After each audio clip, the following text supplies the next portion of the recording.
Okay. Hi, everybody. We're going to get started. Thank you very much for coming. My name is Mark James, and I'm one of the presenters for the workshop. My colleague Jeon and James is also here, and we're from University of Connecticut and Arizona State University. When I saw this when I came in, I thought I was in a bit of trouble. I'm from just up the road, and this is one of our big rivals, so it's kind of hard for me to stand next to this, next to the logo here. Anyhow, we're happy to be here with you today. The topic that we're going to be focusing on for this workshop is teaching for transfer. And this is a topic that Jeon and I have both been doing research on, and we thought it would be great to come together with some of these ideas and share them. So that's where this workshop has come from. So let's take a look at what we're going to try to cover. So here's our plan for the next 25 minutes or so. We've got a brief introduction to get a bit of background information about the topic. We are going to share 3 practical tools that we've been working on that we think will be effective for teaching for transfer in second language writing education contexts. Then we'll have time to discuss this. So we'll take a few minutes for that, and then we'll wrap things up. There you go. And then we'll wrap things up with a conclusion at the end. So that's our plan. Welcome, everybody. So we'll start with just a couple of minutes, an introduction with some background information about the topic. So I need to put my glasses on here. So the focus of the workshop is teaching for transfer. So it helps to understand what learning transfer is. Teaching for transfer is teaching in a way that will promote learning transfer. So what is learning transfer? This is a concept that comes to us from psychology. And it basically means the application of learning in new situations, in new contexts. So for example, if I buy a brand new car, I'm able to get into that brand new car, which I've never been in before, and immediately start driving it because I'm able to transfer my learning from other cars that I've driven. So that's an example of learning transfer. It's important, learning transfer is important across education contexts because it's a fundamental goal of teaching. In the sense that whatever students learn in a class, they should be able to transfer that learning to situations outside the class. So it's a fundamental goal. We can see this in second language writing instruction because this instruction is supposed to help students to develop second language writing abilities that they will apply outside a second language writing course. For example, in their other courses in other disciplines like history, geography, chemistry, and so on. But there's a potential problem here. The problem is that learning doesn't always transfer. And instructors might not be sure about what they can do to try to promote transfer. So with that in mind, what we're going to do now is take a look at 3 types of activities that can be used in second language writing education contexts to try to promote transfer of learning. We're going to go back and forth. Jeon's going to present the first one, I'll come back and present the second one, and then Jeon will describe the third one. And then we'll have some time to talk about these. So as we're describing these, please try to remember the gist of each of these 3 types of activities, because we're going to ask you a question afterwards, and you can talk about that and compare these things. So just try to keep track of what these are. All right, so just giving you the contextualization where I've been working at University of Connecticut is, so I'm a second language writing specialist at UConn first year writing program. So I've been teaching writing courses for multilingual students within the first year writing program. So we do have one specific course for only international students, like multilingual students only. So I've been teaching usually that course, also I'm teaching a mainstream first year writing courses. But every semester I teach at least 2 courses for the same section so that I work with the multilingual students in a different way. So from now on, I'm going to share 2 tools from one of my journal article published in 2022. So the first one, as you can see, is the transfer journal assignment. So just briefly talking about this journal assignment is, so this is kind of like a transfer journal assignment that students are kind of reflect on what they're learning in my L2 writing course, and then they actually share about their success or challenges about the transferring what they learned from my course to other contexts of the writing. So they usually do this writing twice in a semester throughout the 16 weeks. So the first transfer journal assignment is usually done at the middle of the semester, where some students actually completed their major writing assignment projects, so that they can have a chance to think about reflecting on what they actually gained, some about the writing knowledge and concepts from those projects, and then think about the other context of the writing. And then I usually give another transfer journal assignments at the end of the semester, where from the middle to the end, they also like go through like some other major projects, which means that they usually learn some concepts and skills and knowledge about the writing, so that they can think about one more time to think about what they can actually learn, what they are learning from my course, and then how and what kind of skills or knowledge they can transfer to other contexts of the writing. So in terms of like how I handle these two assignments in the classroom, when you pay attention to the right side, I usually ask students to submit their transfer journals at the learning management system until the due date. And then I actually ask the students to share their transfer journals in the classroom. So that like a group sharing done in the classroom session, so that they actually share their own like a transfer learning experiences with the students. And then as a follow-up, I usually just provide some comments about my feedback about their learning transfer, so that my feedback sometimes focus on some possible other loose of the learning transfer that they can think about, but I usually respond to their like a transfer journals, just think about like some other dimensions of learning transfer that they can think about, so that more elaborating about their possible learning transfer trajectories from my course to other contexts of the writing. So that's going to be the transfer journal, and Mark will take over his activity, and then I'll be back to talk about another transfer pedagogy. Thanks, Jeon. Yeah, so the second example of a type of activity for teaching for transfer is transfer discussions. And this is an activity, as it says here, these are frequent, for example, weekly homework, online discussions in which students individually think about where and how they can transfer learning beyond the second language writing course. So one of the key points here is that this is frequent. This happens every week, every class, something like that. An example of a discussion prompt that would be posted for the students to respond to. In Unit 1 in our textbook, you used a cluster diagram to brainstorm ideas to write about. Where outside our course can you immediately use cluster diagrams? For example, so that's the prompt, and they have a discussion, they have to post a response. A student might post something like this. I can use cluster diagrams in my Introduction to Psychology course. For the course's midterm assignment, due in 2 weeks, I have to write a 2-page paper about whether recovered memories should be allowed in court cases, like a criminal case where a witness has a new memory of being abused as a child. When I start that paper, I can use a cluster diagram to brainstorm ideas like the different concerns about recovered memories, like memories can be planted under hypnosis. So that's an example of what a student can post in response to the prompt. There are different types of prompts that you can use. For example, a specific focus, like the one I just showed you, where you're focusing on a concept from the textbook, from the course. In this case, using cluster diagrams. You could have a prompt where you give students choices between a few different concepts from a chapter. In this chapter, we talked about these different concepts. Please choose one of them that is particularly common in a situation outside our course. You could have a completely open-ended prompt where you say something like, in Unit 1 in our textbook, it describes ways you can develop your ideas in writing, something very broad. What's one idea from this unit that you can use immediately outside our course? And then the students can choose an idea to write about. And one more thing that I can say about transfer discussions. One thing that I like to do after the discussions is to create a graphic that I can bring into class, and we can look together at patterns across the students' responses. So I would create a graphic like this, which has the prompt in the middle and the students' responses, or a summary of the students' responses around the edge. I can put this up in class and we can look and say, for example, one of the students said that they had transferred learning to an environmental design course. Another student said they had transferred learning to a flight operations and safety course. And we can talk about this, perhaps ask students, who's transferred learning the farthest from our course, and we can have a discussion about that.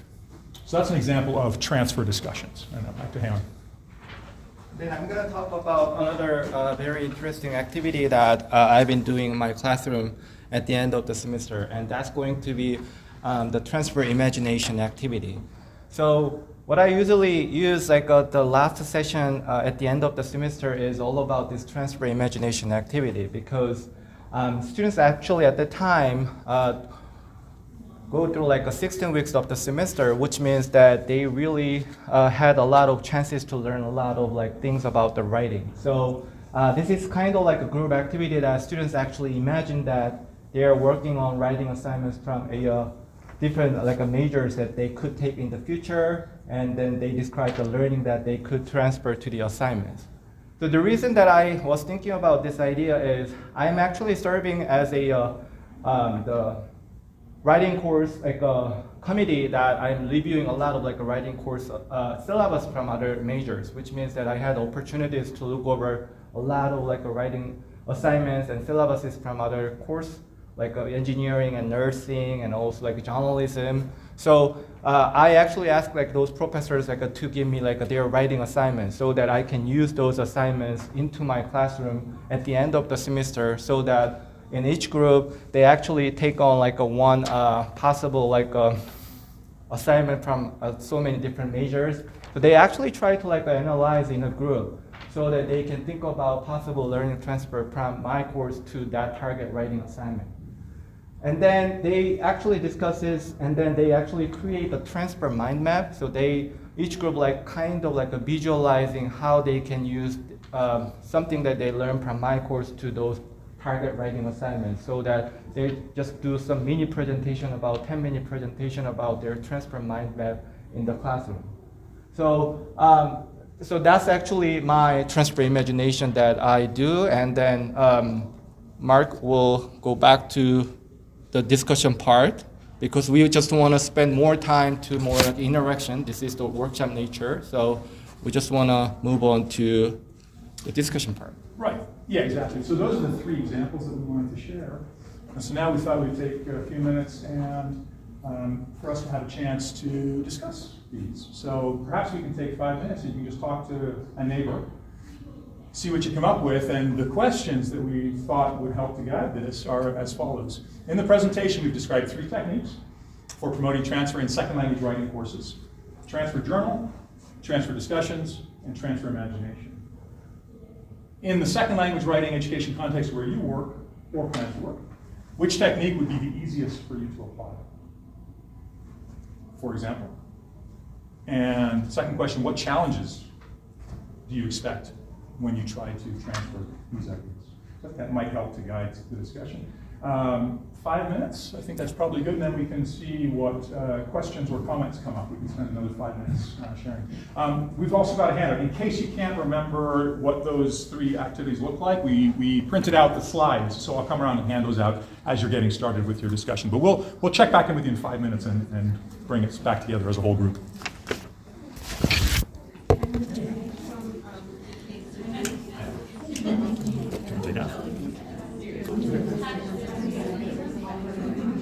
Everyone, we're just checking back in. It's been about 5 minutes, so we should probably stop the small group discussion here so we have a chance to share any ideas that we've come up with in these small discussions. So, yeah, we can take maybe 5 minutes and share some ideas. So the questions were, where might you apply this? What would be easiest? And what challenges might you anticipate? So would anyone like to share any key ideas that came up in your small group discussion?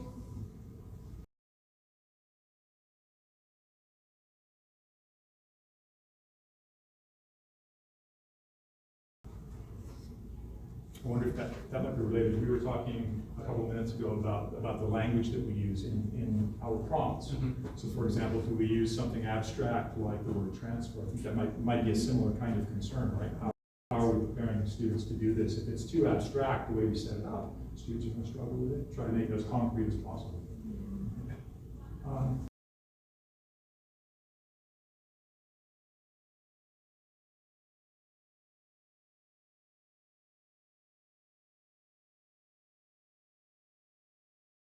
It's interesting, earlier today, Pam and I were talking, and I was asking Pam a question about the transfer imagination activity, how the students respond, and you were saying they respond quite positively, very positively. So like I understand like that challenging, but like just sharing about like my like reactions about like what they did, they seem to be really enjoying about that activity because they actually, although like they are not sure like whether they're gonna take that writing assignment from that course, but my intention underlying that activity is kind of like, I did this like at the end of the semester. The reason is that they have a chance to like articulate what they're learning throughout the whole semester so that they can think about something about writing knowledges or skills or concepts that they learned about, and then just like try to make the connections, although I'm not sure whether they're gonna take it. But one thing that I can also think about while listening is like, maybe I can think about like just like let them choose like the writing assignment prompts that they may take in the future from their perspective. But overall, like they really enjoyed about like that they can actually think about projecting some like possible learning transfer in the future context. So, but I totally understand that challenge maybe they are not really interested.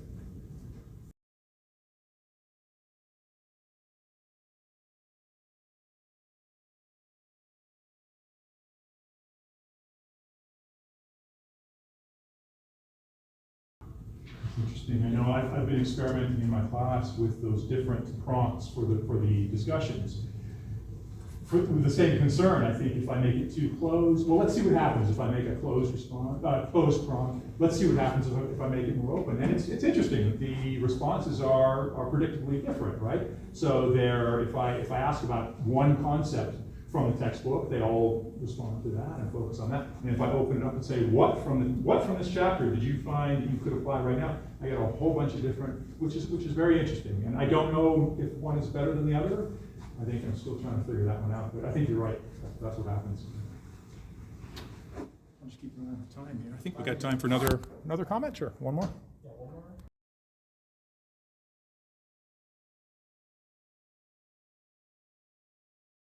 So about the feedback.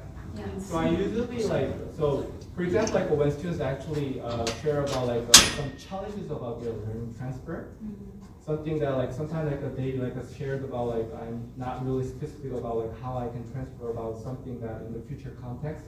Like sometimes like they just like just to generally share about like their learning transfer experiences without specific target transfer context because they have no idea.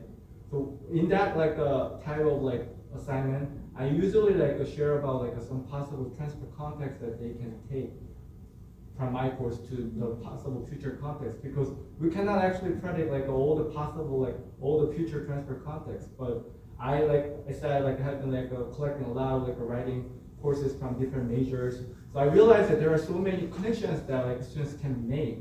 So that's like from my perspective. So I'm just like sharing about some possible learning transfer that you can think about so that they can actually take on that and then later they can think about something.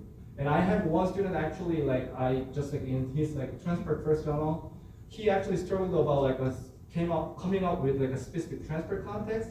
So I actually suggested like what kind of courses are you taking now? And then like he actually back to me like those courses. And then I actually had a chance to talk about, okay, those courses may be like something that you can use about like multimodality, for example, because like one of my projects in my course is like all about the multimodal like composition project. So I can easily mention that you can actually think about like the use of the communication more effectively for creating like any types of multimodal things like in other courses, like making a presentation PowerPoint slides, or even like your social media, like meeting making, like Instagram. So I just like give a lot of examples so that they can take on and then think about some possible like lots of the learning transfer content. Probably stop here, I think, yeah. And then, yeah, we're gonna actually have one conclusion. I wish that like we can have more interaction, but we have like 30 minutes, so we just want to wrap up here. So there are 2 points that we can think about from now on that, because like a learning transfer has been interesting topic in second language writing, but most of the research actually focused on like a student perspective. So that's why like Mark and I are thinking about like we have to think about also another dimension about like a teacher's perspective. So maybe what we can think about at this time is maybe auto-writing teachers like need to acquire, I want to say like a transfer expertise about beliefs or knowledge and skills for promoting learning transfer. so that they can create supportive and sustainable transfer environment in classroom over the whole period of their courses. So if you guys are interested in any teaching for transfer, I don't think that just like a one-shot approach is not going to be effective, which means that throughout the whole semester, you need to think about like any places and anywhere time framing that you can use like a lot of different pedagogical tools for promoting transfer over the whole period of the semester so that maintaining sustainability about the learning transfer. So I think that like a transfer needs to be like as one of the essential agenda in authorizing teacher education. So that's actually what we are thinking at this time. Okay, so that's actually all about our presentation. And here are the references that we shared. So if you're interested in, those are all the teaching for transfer stuff. So you can read it through. And that's all about for our workshop session today. Thank you so much. Yeah.